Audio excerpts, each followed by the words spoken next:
Okay, continuing on. In the last video, we looked at when we were adding radicands that had different, adding radicals when they had different radicands. Now, this problem here looks, it looks a little bit scary because this is so much different.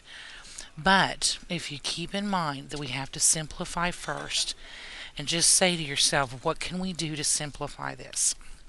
Well, looking at this square root and looking at what's underneath here, the radicand, do you notice that there's a 9 in common in both these terms?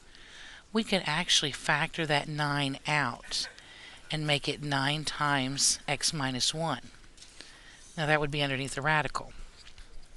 Now remember, from previous things that we have done, whenever we have two things that are multiplied together underneath the radical, we can take the square root, or whatever root, of each one.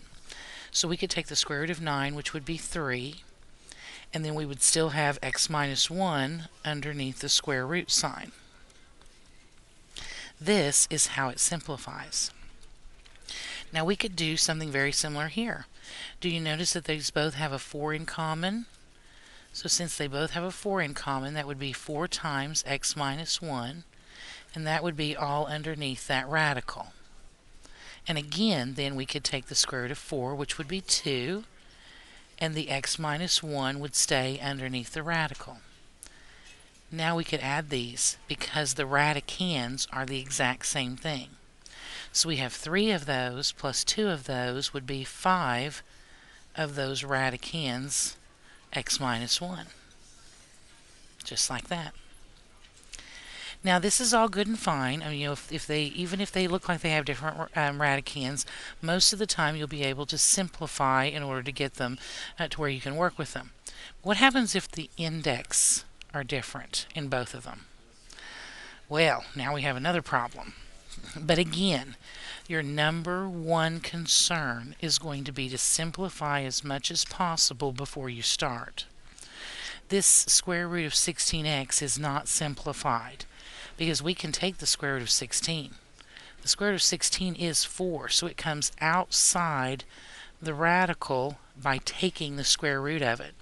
So we have 4 times the square root of x minus, now over here, in order for us to do this square, or this sixth root, this is a little bit more difficult. So what if we were to come over and instead of looking at it as the radical, let's look at it as the fractional exponent.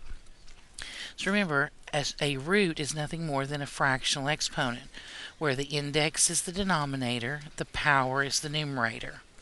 So in this case, look, we can simplify down 3 over 6. That would simplify into 1/2. And saying to the 1/2 power is the exact same thing as saying the square root of. So really this does simplify into the square root of x. And now we do have something we can work with. 3 of those minus 1 of those, 4 of those minus 1 of those would be 3 of those square root of x's. Now we can do the same thing with this next problem, even though it looks a little bit scarier. Here we have the cube root of 27x. So again, we can take the cube root of 27, which would be 3, and then we still have an x underneath that radical. Plus, over here we've got 2.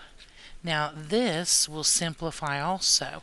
It doesn't look like it right now, but if we were to change that into the fractional exponent, the denominator would be the index, the numerator would be the exponent, so 3 over 9 would simplify into 1/3, and then again we could rewrite that instead of to the 1/3 power as the cube root. So this would be the cube root of x. And now we can combine. 3 of those plus 2 of those would be 5 of those cube roots of x.